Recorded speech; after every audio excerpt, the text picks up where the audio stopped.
So, everybody, thanks for joining us again. My name is Travis Fritz. I'm a co-owner and brewer at Old Nation Brewing Company. And it has been a wild last few months for us here. And one of the cool things we got to do was to go down. Nate, our head brewer, and Joe, our kind of lead brewer, went down to St. Louis to make beer with our new friends at Urban Chestnut. Our version is called Castany. Their version called Old Maibock. And they had a great time. I was unfortunately not able to join, but we had talked a lot about recipe development and all that kind of stuff here at Old Nation as the emails were flying back and forth. So I'm interested to hear from a perspective I don't always get to hear out of my guys, how it was for you all, and then a little bit about sort of where you guys are coming from. And I've completely neglected to introduce you. This is Brent from Urban Chestnut. Brent, if you could start out by telling us a little bit about your history with Urban Chestnut, and let's see where it goes. Yeah, so my name is Brent Teller. I've been at Urban Chestnut for about 8.5 years. Doing a little bit of this, a little bit of that. Current role is head brewer. Been in brewing for about, say, 6 years here. And it's fun to get a part of collaborations. I think that we do a couple a year, and they're always a good time. Meeting new people, perspectives that they bring, and stuff like that. Everyone has a different way of doing things. So it's always good to see that. That's good. Well, Nate and Joe had a lot of great things to say about the whole team down there. They did talk about Florian a lot, and I will say from my experience as somebody who brewed a fair amount in continental Europe and Germany particularly, is that when you say everybody does things a different way, I 100% agree with you, except for Germans. They seem to feel like there's one way. Why do you do this? We constantly have interns in from Wine Stefan, maybe one a year, and we've had several over the years that look at us and go, "Why do you have IPAs in your portfolio? Right? Why do you even make that? You're just losing." Right. Well, and it goes into philosophy like right away with those guys too. Like, why is it even so loud? Why would you do this? You realize you're putting thousands of dollars of hops into that perfectly fine beer. Sort of thing. Right? I get it. But give any of them, and I'm sure you've experienced, right? Give any of them a month to have a few and get the hang of it, and they tend to have a grudging appreciation of it anyway. For sure. So, Urban Chestnut, and I mean we're brewers. I'm not expecting you necessarily to market the company, but it's such an interesting company, and so much good work that's not even having to do with making or selling beer that the company does. Would you mind giving us a little bit of a window into Urban Chestnut as an entity unto itself, and sort of how you guys move through business and some of your philosophy? Yeah. So if you look at the way we to the public and the website, stuff like that, is we call it beer divergency. So we do one side of the company is kind of Revolution series, and one side is the Reverence series. Nice. I think we bring a lot of analytics to the table. I think a little bit more QA focused, a lot more number focused than maybe a lot of breweries out there. We do really lean heavily into the reverence side of things. We do fun things here and there. I wouldn't say we neglect the Revolution side per se, but the focus, at least my focus, is always on traditional lager beer, stuff that I like to drink, and we think most of the consumers like to drink. I would say traditional approach. Yeah, traditional approach is what we typically focus on. Right. So, I don't know. Did you get to spend much time with Nate or Joe when they were down there? Or? Oh, yeah. I was with them almost the whole time. Right on. So, I mean, you have a sort of an insight into, certainly Nate's philosophy. I mean, he tends to be on the reserve side. I would say when he talks about his own philosophy, because he tends to like to listen to other people like you do. Sure. But we share. I think Urban Chestnut and Old Nation share that kind of. Nate and I have been driving toward traditional beer since we started brewing together in 2007, and we both had independent careers for 6 or 7 years before then. Yeah. So, we've really just been hoping. I mean, we opened up Old Nation thinking, man, if we have this opportunity to make these really dope continental beers that people have kind of are starting to forget, maybe what's old can be new again. And, we found the particular trends that supported that argument and opened up Old Nation. And, it was rough. It was hard to make that kind of beer and get people to pay attention. Sure. So as somebody who's got, you say 6 years at Urban Chestnut or 6 years brewing? 6 years brewing here at Urban Chestnut. I've been here for 8.5 years. Oh, wow. Okay. Yeah. Well, how'd that story start with you over there? So I used to work at one of our wholesalers, and Anheuser-Busch House. And basically I was going to school for engineering at WashU. And it's right down the street here from the brewery. So I saw a job posting here and transitioned into kind of a similar role as what I did at the brewery or at the wholesaler. But then pretty quickly realized that I wanted to move into the brewing side of things. And yeah, one thing's led to another. And I was fortunate enough to move into that role. And here we are now. And what was your kind of development like in terms of what you like to drink and what you were sort of confronted with having to learn about brewing and the kind of beers you were brewing at first? I mean, like historically when I was younger, I'm still pretty young, but when I was 21, I would typically drink IPAs, such like that. But after a few years of just drinking IPAs and stouts, all I drink now are lager beers. So it's really nice that I learned to brew at a brewery that has the same opinions on beer as I do. It's kind of a nice little coincidence, or maybe that's why I'm here. But, maybe. Well, and I mean, I think it's hard. It's hard to make accurate representations of continental European styles and British styles, frankly, without reverence is obviously a great thing to call that series for you guys, or not series, but that part of the company. Yeah. Right, because it's almost impossible to do those beers well if you don't have the reverence for the process of making them. Right. Sure. The reproducibility, that sort of thing, like that approach of consistent doing the same thing the same way every single time and making the same exact product as they tend to do in traditional breweries in Europe. I think you have to bring that approach to all styles. It sounds like there's no doubt about it. There's no doubt. I would say, I find in the more experimental kind of ale side of the craft beer industry, which we do unabashedly play in a lot, it tends to be more. Right. It's like, I forget what they call it, but it's like a brand expansion, right? So you have one thing and then you put some other funny things into that thing. And it's fun, right? I mean, it's fun to think about, and it's fun to do, and it can taste really good. And, it excites people. It's, the branding is cool. And, there's a lot that is interesting about it. And I understand why people like them.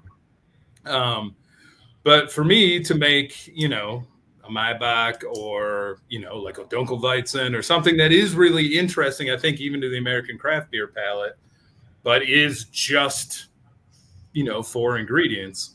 I don't know, man. I think there's more magic in that. I really do. And I happen to enjoy it a lot more. I don't know if you feel the same way. Yeah, I don't know. I would say I'm passionate about really light, crushable lager beers, honestly. But, yeah. Well, me too. Yeah. I don't know. I actually don't get all that excited about XYZ like insert new ingredient here kind of beers, but no. I think that I'm a little boring when it comes to that, like very traditional, I guess. Yeah, well, I mean, I've literally lost hundreds of thousands of dollars being boring and traditional about that. Yeah, I mean, seriously, over 19 years in this profession. I mean, I've lost probably more than I've actually made trying to make that kind of beer. And I love it, right? So we keep doing it, and we're so excited to partner with you guys on this beer for that reason in part, but also because I wonder if this resonates with you at all. It seems to me like discourse about craft beer among craft beer drinkers has its own kind of vocabulary, right? As any niche group does. And that vocabulary for so long has been relative to really extreme flavors in, examples of American craft beer made here in the U.S. So like pine, grapefruit, whatever, right? You're saying this is what this beer tastes like. And there's like turn it up to 11. But there's like a nomenclature for it, right? So there's like a shorthand that's developed. The extremes. I don't even know what lingo people use now, but it just seems like the more the better. And I don't know. I think maybe the less is the better, actually. Maybe. I mean, I think, like I said, man, I've been doing this for a really long time, and I've been carrying like a, lager torch for literally half my life. Right. Yeah. And so, and I'm 45. I mean, it's been a long time. So, I guess I think that a West Coast IPA should be loud and wild, right? That's what it's supposed to be, right? Yeah, totally. Just like, whatever, any Belgian beer should be funky and a little bit, horsey maybe. I mean, like there are appropriate places for all of those things.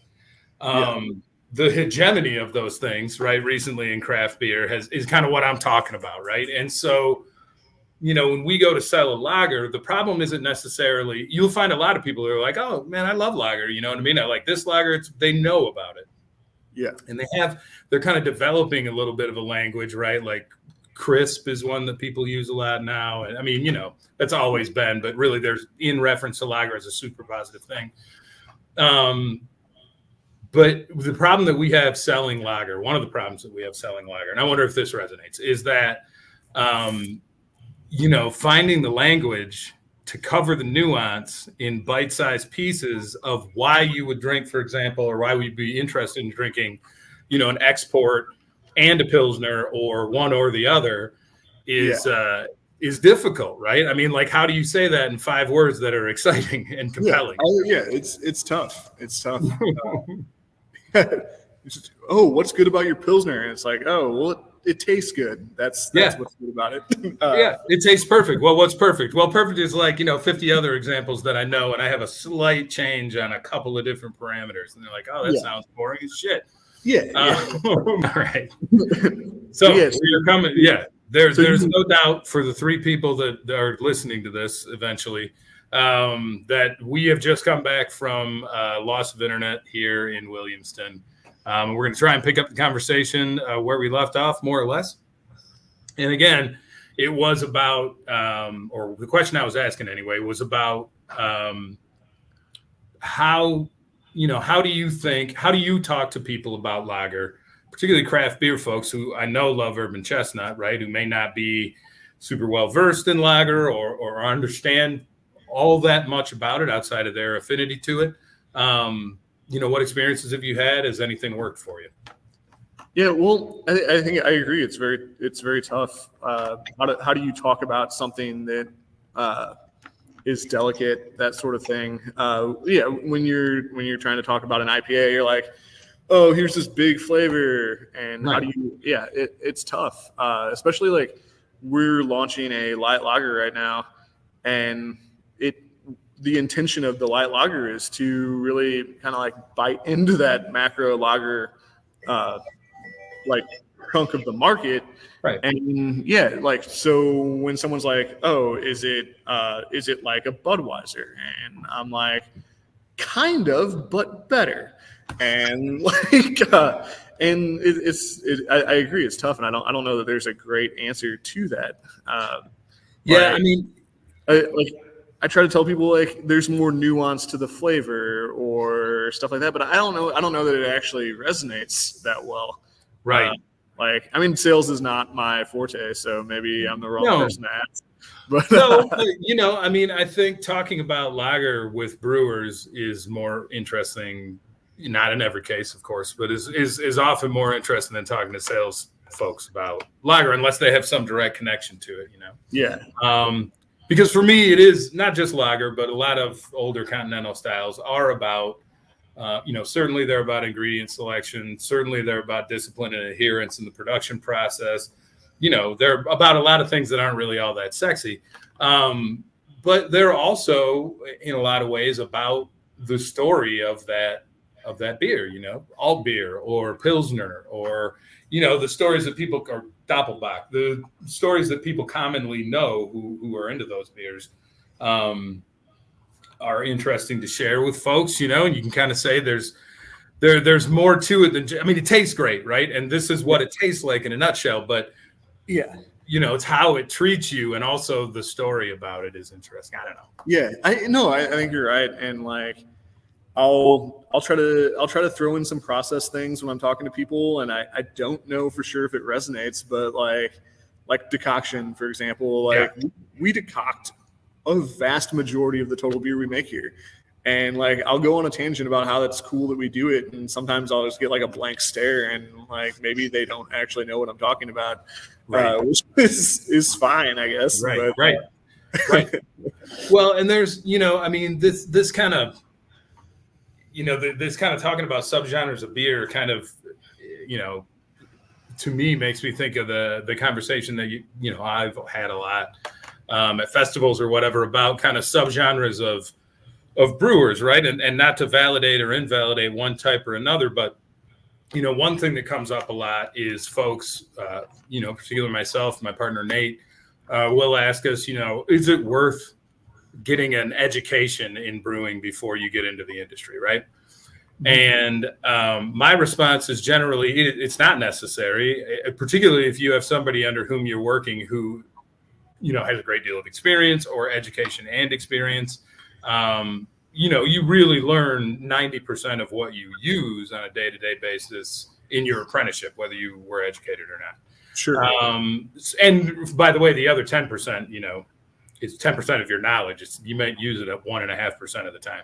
But I wonder, working in kind of a discipline-based brewery with, folks who are German brewers, in a system that is largely a German kind of system and a process that is, German as well. Although you guys are doing a bunch of different styles, I wonder what your experience with, whatever you would call an apprenticeship or your Ausbildung, right? Your development. What was that like?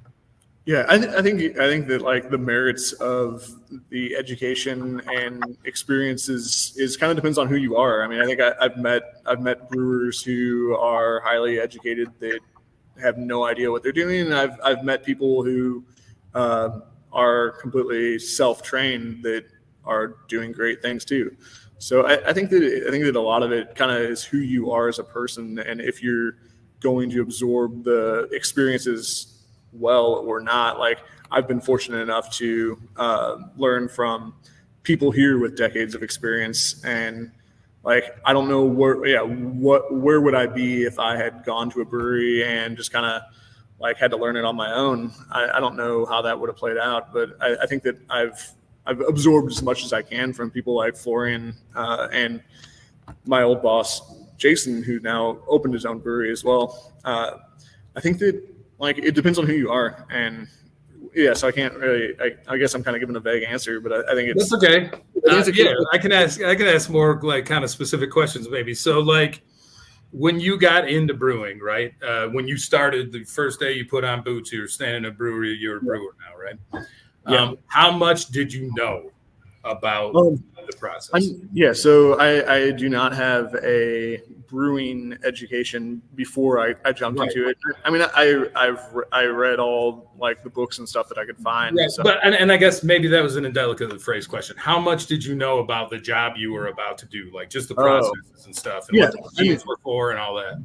I felt like I had a grasp of what I thought it was. Okay. And I would say that I was probably a little wrong about what it was. I think that a lot of people before they get into brewing think of this like glamorous, here's this, you're gonna get deep into the theory and develop this new brand that's like gonna change the world or like something like that, or change someone's palate at least. Right. I think that it is a lot more hands-on, getting dirty and stuff like that than like most people really glorify it as. But I don't know, the way that I learned here, very process oriented, like everything's segmented. Like, okay, here's this piece of the puzzle, here's this piece of the puzzle, here's this piece of the puzzle, and you're putting it all together. So like it's less of, oh, I'm brewing a beer today. It's more of I'm doing these 100 little tasks together that turn into a great beer at the end of the day. And I think that like maybe a less automated brewery, you don't necessarily have that same segmented view of the process as I learned here. But does that make sense? It does. Yeah, for sure. I mean, well, I think that really does depend on the person, right? Are you the kind of person that needs to know a little bit about the whole thing before you can start filling in the gaps, or can you kind of build it from the ground up like that in your own, the way that you conceive of it? I think that like the way we train brewers here is frequently, it's not this case for everybody, but what I've had done to me and what I've done to a lot of people is throw them at the 60 barrel BrauCon 4-vessel system and just see what sticks. Do that for a few weeks. See if you can like really piece it together. And whether you do or don't, then send them over to our Midtown brewery, which is a 20 barrel. I mean, there's some automation to it, but it's mostly hands-on. Right. And then let them do that for a few weeks to really put the whole picture together, and then bring them back and see how much different their approach is after that. And that's something that really helped me, but it's not for everybody. I mean, I've worked with brewers in the past who are immaculate brewers and don't need that holistic view because they're amazing at nailing all these tasks that you throw at them because their time management is impeccable. Yes. So one of the first Americans that I worked under for any amount of time, who taught me a ton, was this dude from Massachusetts named George Murphy. And he was like a sailor for a really long time before he was a brewer. And he'd been a brewer for 10 years. And this was like 2003. So 10 years, it was forever to be a brewer in the United States. Mm-hmm. In craft beer, right, by then. So he worked at like Shipyard, whatever. And, there's a lot you can say about guys that you worked under, obviously. But germane to this conversation, the way that he ran his brew day was the way that he would run a day on a boat, which was, there was a plan for when you put your boots on and when you put your, coveralls on. And there was a plan for everything had a moment, and no moment was wasted. And you wouldn't, after having worked in Germany with German people, you would think those bases would have been covered, but they absolutely weren't in the way that Murph did. And to me, that's something I think of as a super foundational thing that I took, and gave to everybody I trained and took my career forward. And it's, I guess, more or less like what you're talking about too, that these kind of philosophies that aren't specific to style or particular brewing discipline, but there were just good ways to think about work and doing it. So much of what you do as a brewer. Yeah, I think that's super important because how do you piece together any specialty brew or non-specialty brew if you are just kind of like running around just trying to hope that everything comes together? I think that having that kind of process-oriented approach is pretty important to making good beer to me. I do too. Yeah, I really do. And I think, wouldn't it be great if everybody had that process oriented approach for a couple years before they went out and started doing, kind of crazy stuff. There's room for crazy stuff, and a lot of people do it, off the cuff really well. But boy, it would just make you feel better, especially as an old brewer, if you knew that people were getting that grounding. So I suppose that we should talk about this Maibock that we have. I know that I haven't had yours, you haven't had ours yet, but I've heard good things. It looks delicious. What are your thoughts on old Maibock from Urban Chestnut? So we have made a Maibock most years since I've worked here, and we've only maybe packaged it once, if I recall, maybe 2015 or 2016 whenever I was newer. And when this discussion came up, I was like, Maibocks would be a great beer for the time frame. Like, sure. It looked like it was probably gonna happen in May, so why not Maibocks? And I guess my approach to the beer was do something a little different than what we have done before, because we're not just going to make the same Maibocks that we've made 6 times before. So recently I have really been into some of these French hops from the Alsace region. I was fortunate enough to go to a couple of the farms the other year, and I really like Aramis and Saphir. It's been 2 hops that it's kind of newer to me, at least. I know they're not new hops, but they're not hops that we use on a day-to-day basis always. And I was like, here's a good opportunity to throw it is a Bock beer is obviously malt forward, but a Maibock is a very hoppy malt forward beer. Mm-hmm. So I thought it was a good opportunity to incorporate some of those hops, make maybe a little bit bolder of a hop character Maibock than what we typically do, and sure. It's like fun. Well, we were fascinated by the recipe. I think we undershot IBU a little bit from our calculated IBU from the one from yours, but I think that's down to water chemistry, really. And the rest of it, we were super interested about the recipe. Aramis, I'd never worked with them. Nate had never worked with them, and like you said, it's not like they're unknown hops, but they're just never something, your mental file of hops, that they just don't pop up when you're kind of throwing shit at the wall to see what sticks, Yeah. It's a really great hop. It is. I wouldn't say it's like, my number one hop or something, but no. It's I don't know, underrated, I would say, for sure. Well, right. And I mean, particularly in lagers, where there's not so much noise surrounding the composition of the hop aroma, particularly, or flavor, hops that just have their place are pretty great, right? They don't have to be super loud and super electric to add a real dimension to the beer. And I think that Aramis does that really well. And Saphir does too. I mean, we've used it before in lagers, but yeah, super interesting hops. I know that we're going to have yours, it sounds like, tomorrow, and I'm so psyched and a little bit bummed that we did this before. I'm sure it's awesome. I don't want to just sit here and talk about how dope ours is, but it really is pretty great. So I'm excited for you to try it as well. Yeah. Like I said, man, Joe and Nate were, really impressed with you guys as individuals and as a group. For what it's worth, and the brewery down there, they thought was great. The processes were super tight. And so, we're happy to have been able to do this with your team out there. Yeah, it was a lot of fun. Just the perfect mesh of like we don't overlap in each other's territories, yet we overlap in Chicago. It's kind of really interesting to me. Yeah, the opportunity. Like normally when like we do other collaborations, it's like, oh, let's like make sure the other one's beer is at the other person's location or stuff like that, and like that's literally not even possible with this one. But but which is cool in itself. It's doing something different.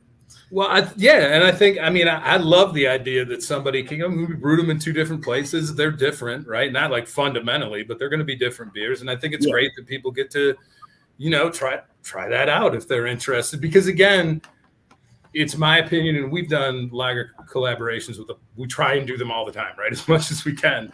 And generally, this is kind of the way that we do it, so that we can say, look, the difference in the water that we're using is a big difference in these beers, right? The difference in the IBU, the IBU on the can might be different, but the way it expresses will be largely similar, again, because the water is different. I mean, like, yeah, to us, this starts that conversation about lager that, that I was kind of talking about earlier, I guess. Yeah. And just like, fundamental different approaches. Like when I was talking to Nate about this recipe, he was like, he's like, I kind of raised my eyebrows at like how big of the Whirlpool edition you had on those. Yep. And that. And I was like, like it is probably not super common in my body, but no. But he was like, I wasn't going to tell you not to do it because it's going to be good. Right. And I was like, yeah, I appreciate that. Yeah, this is why it's great to work with old guys like Nate and I, man, because that is pretty much where we're at, right? Who are we? I mean, what the fuck, dude? It looks good. You know what I mean? It looks like it's gonna be good, and it is. And so, kudos to you. Kudos to the team over there for continuing to really carry the flag in the Midwest in a lot of respects for traditional lager beer. We're hoping to join the cause. We've been spending money and time on it for years and years and years. And, the more of this kind of stuff that happens, the better. So thank you so much for doing it with us. And we will see, I guess we'll see you here tomorrow. Yeah, tomorrow, probably about 4:00. All right, that sounds awesome. Awesome. All right, man. Well, we'll talk to you soon. All right. Yeah. See you then. Bye.